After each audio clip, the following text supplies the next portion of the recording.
What's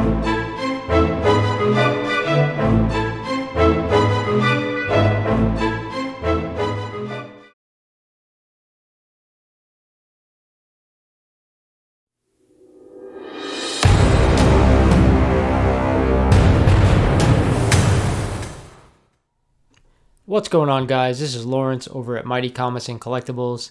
I've been meaning to do this video for quite a while now, but I got a lot going on at home, a lot of stuff going on, so bear with me. I've been wanting to put this video out since about 3 weeks to a month now, and I'm finally settling down. It's a Saturday night here in New Jersey, and I figured now was a good time to share with you some things. Like I said, I got a lot of stuff going on at home, but as a lot of you guys know, I sold my Amazing Fantasy 15 to a fellow collector who lives in my area. For those of you guys who haven't followed me on Instagram, it's Lawrence_the_MCG. I post a lot of books that I have for sale when I decide to sell them on there. Occasionally I'll show them on YouTube and we'll do like a live claim sale type of thing, but a lot of the time I'll put them up on there so other fellow collectors, if it's something they're looking for, they can go ahead and purchase if it's in their price range. I also do a lot of sales on eBay as well. So check me out. It's LSM316 on eBay as well. Now, regarding my AF-15, I had always been looking to upgrade that book at some point. The 1.5 was a book that I had picked up raw at a con a few years back. It is a book that me and my stepson, we bought together. He was with me when I picked it up, and it's something that was dear to me, but I always thought that the book undergraded for what it was, and I would like to have picked up another copy at some point. Now, when I was younger, I had a 2.5 raw book that I had purchased, and when I say young, I was probably in my early 20s. I purchased it right out of college for substantially less than the book is worth now, unfortunately. Good back then, but I later on sold it. Basically for what I paid for it, so I really didn't get much value out of it outside of having it for a few years. But nonetheless, it was a book I definitely wanted to add back to the collection at some point. And like I said, a few years ago, we went to a con. I found a raw copy that I thought was really nice, and it ended up grading at a 1.5. I thought it was a little bit better than that, and I thought it was undergraded by CGC. But nonetheless, I always knew I'd want to upgrade that book at some point. So that brings us to today. Well, it actually brings us to about a month ago. So, to tell you guys a little bit of a story, I was searching around on eBay, and I always search around for all books on eBay, especially books that I want to buy or upgrade or whatever, and I always look at Amazing Fantasy 15. So, of course, it is, it's a pretty pricey book. It's not always a book that I would consider buying off of eBay, only because of the amount, the dollar amount that it would cost, and if something went wrong and they didn't refund my money, it would be, quite a disaster. So what I did was I reached out to a seller that had one for sale, and I said, listen, I'm interested in the book. What are you willing to let it go for? And because I never just want to buy a book, buy it now, unless I thought it was a crazy good deal. For me, anyway. I'm always looking to get the book at the best possible price that I can. So I emailed the seller, and I said, listen, what are you looking to get out of this? What can I make you an offer? I always go in and I lead in and say, hey, this is what I'm really looking to spend. Is it something we can work on? Is it something we cannot? I always try to feel the seller out before I kind of make an offer. And this one particular seller said, this is what I need to get out of it. And he threw out a number. I said, okay, not bad. But he did reach out to me and say, hey, listen, if you're interested, call this number. And that's a big no-no on eBay. I hate to say that, but it's a big no-no. Reached out to him. It took me a while. I didn't reach out to him right away. I kind of gave it some thought. I said, do I really want to spend that much? And he threw out a number. And I sat on it, and the book was still there. And the number he threw out was significantly less than what he had it listed on eBay for. Significantly less. When I say significantly, about $4,000 less. So I definitely thought that was fair, but going and checking on the market value, I thought it was a little high, even though the last sale of that book at that grade was at least 6 months ago, so he was probably right on target with that number. So like again, I let time go by and I thought about it and I said, you know what, let me try reaching out to him again. So again, I email him on eBay, send him a message and say, hey, listen, I'm still interested in this book. I haven't reached out yet. Are you interested in doing this number? He said, call this number. Are you interested? I'm interested in this price. He said, call this number. So I ended up calling it and speaking to the guy's son and said, listen, he had me reach out. I wanted to talk to him about it.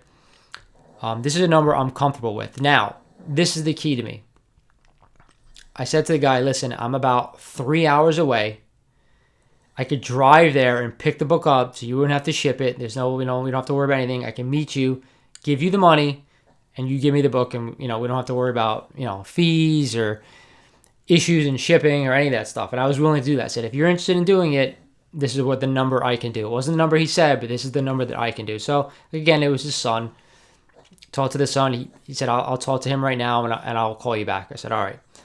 Ended up speaking to him and said, yeah, he's willing to do that at that number if you're willing to drive up to do it. I said, all right, I'm good with that. I will drive up, ask him if this Saturday, this is like I said, this is 3 weeks to a month ago.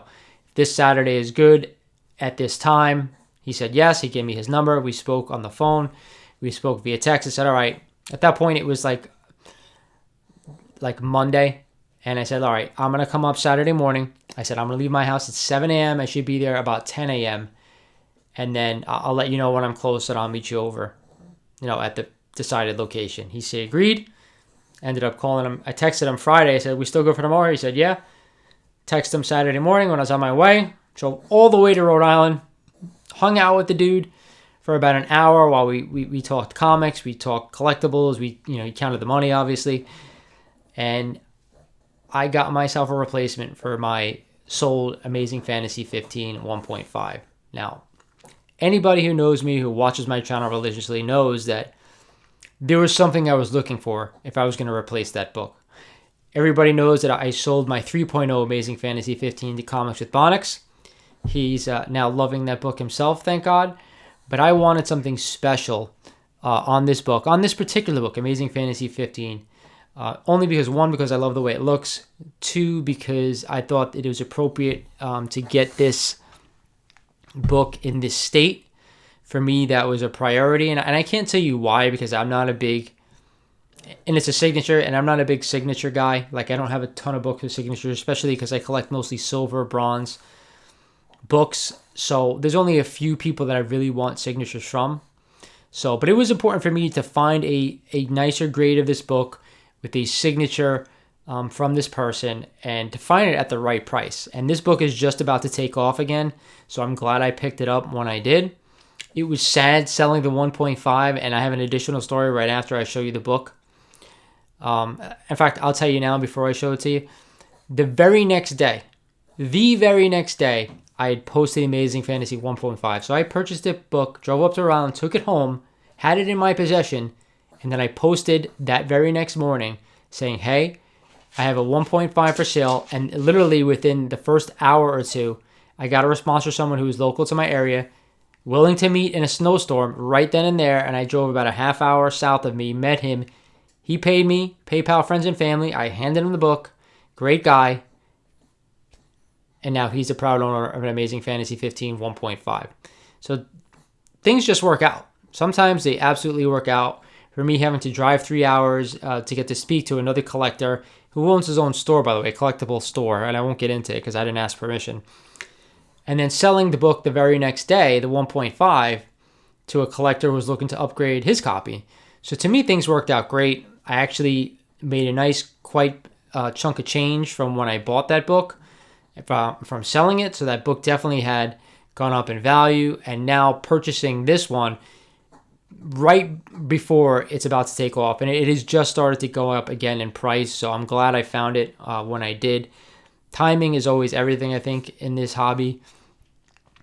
Selling the book to Comics with Bonix was a good decision for me. And it was half cash or mostly cash and some trades. So to me, that worked out because I was able to move some of the smaller books a lot more easily than moving a giant Amazing Fantasy 15. That's always not the easiest thing to sell. So that was a great trade for me. And then, of course, picking this book up for the right price. And I do think I paid a good price for it. I'm not going to tell you guys what it is only because it's a little private.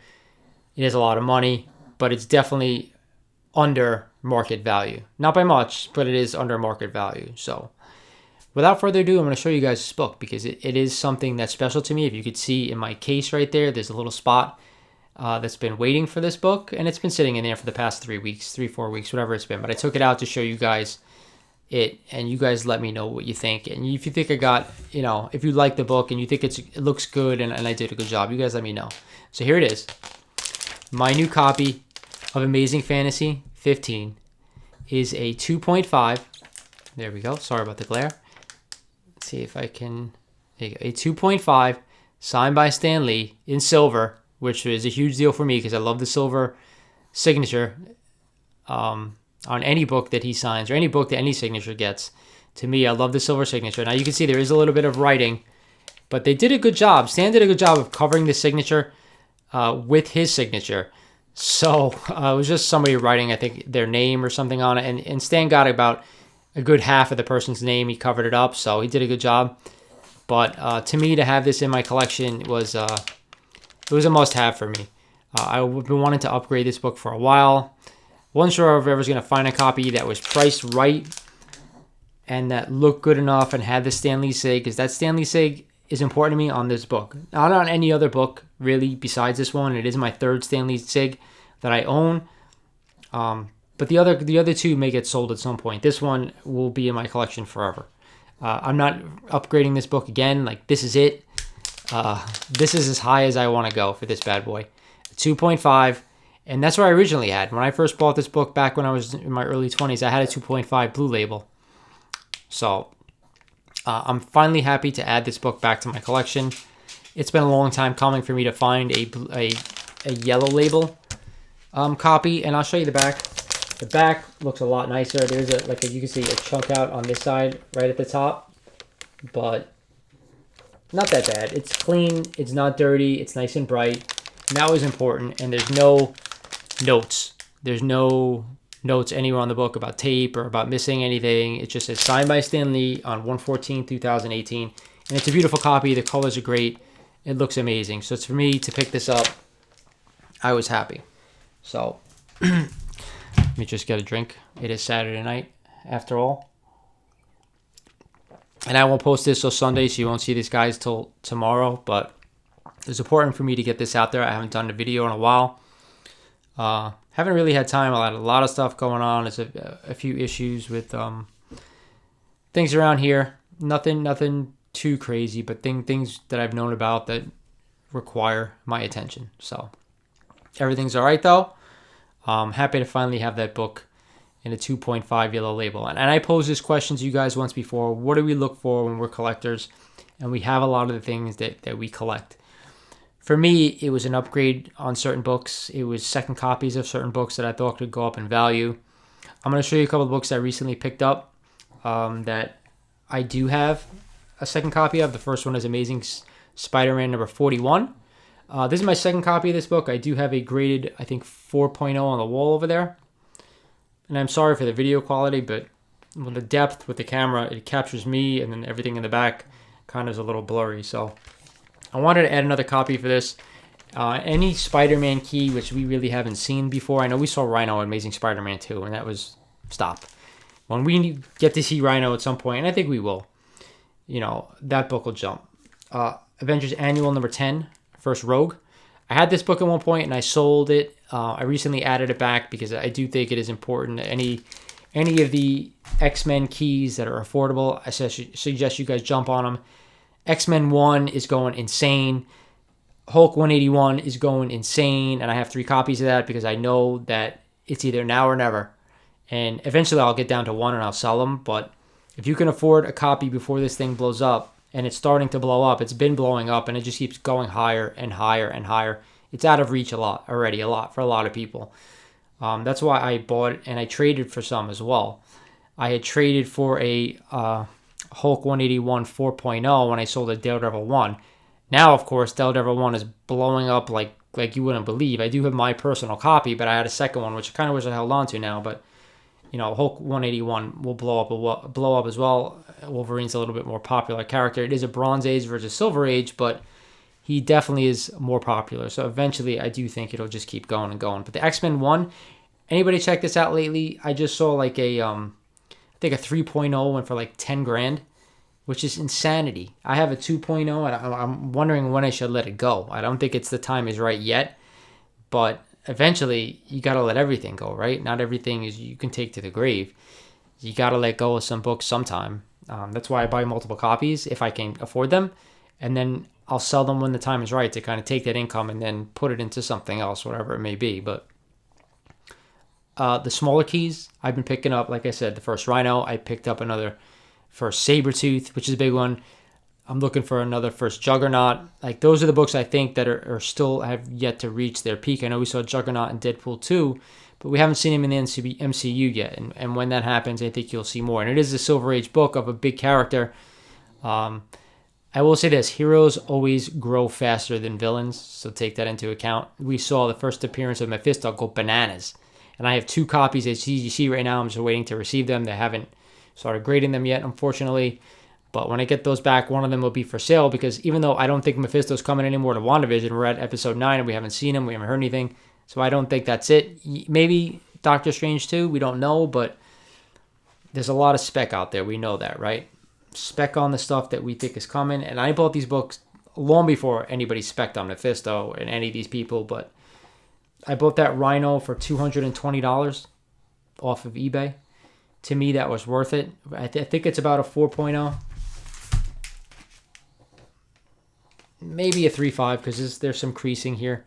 But either way, like, you know what? It's a mid to low grade book that's in decent shape. It's nothing missing. It looks good. It's got great cover appeal. That to me is worth it. I saw Electro go bananas. Like, to me, I bought that book for like $300 and it's only a 2.0, and I look on eBay, it's like $1,000 now. It's crazy.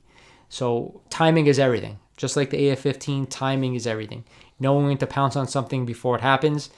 This book is going up again, AF-15. Now's the time. If anybody's thinking about it, do it now, because eventually it's just going to go out of reach. And it already is out of reach for a lot of people. A 1.0. I know somebody's trying to sell a 0.5. And it's almost 10 grand already.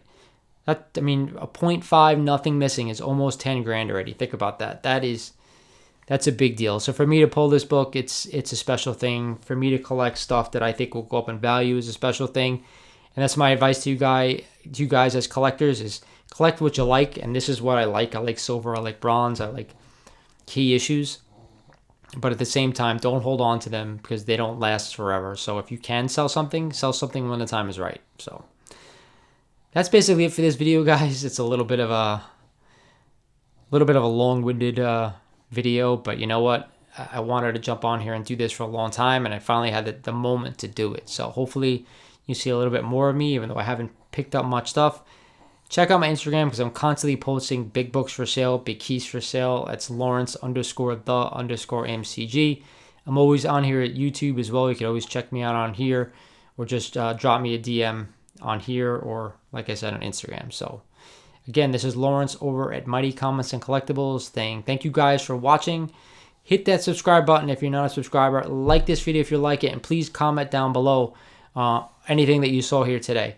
I will say this, we're at 3 subscribers away from hitting 600, and it took me forever just to get to 600. So hopefully we can get to 1,000 going down the road. That's always been the goal, and we'll get there together. So again, thanks for watching, and I'll talk to you guys soon.